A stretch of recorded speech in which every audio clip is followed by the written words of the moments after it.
नमस्कार शेतकरी मित्रांनो, हा आहे आपला खडूसाचा प्लॉट, ज्याला आपण 65 कोटी केली होती. त्याच्यानंतर आपण परत काय केले, साधारणतः महिनाभर याला मोकळं पाणी दिले. मोकळं पाणी म्हणजे पाट पाण्याद्वारे पाणी दिले. आणि त्याच्यानंतर परत आज आपण काय करायला, याच्यामध्ये ट्रॅक्टरच्या साह्यानं, असा हा ट्रॅक्टर आहे, याच्या साह्यानं आपण काय करायला लागलं, हे जे राहिलेलं 65 आहे तर ते मातीमध्ये मिक्स करण्याचं काम चालू आहे.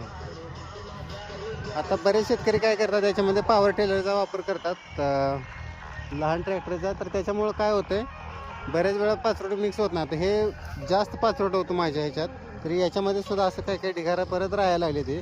तर होतं होईल शक्य असेल तेवढं जास्त म्हणजे मोठ्या ट्रॅक्टरच्या साह्यानं काय करायचं, मेहनत करून घ्यायची, जेणेकरून जो आपला पाचरोटाचा ढिगारा आहे तो तसा न राहता व्यवस्थित मातीमध्ये मिक्स होऊन तो लवकरात लवकर कुजला जाईल.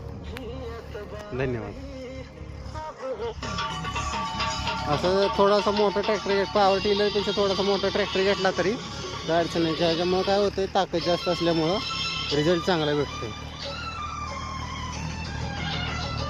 बाकी काही सर्व खत हा व्यवस्थित कुजल्यावर झालं, पाचरोट जे आहे ते कुजले.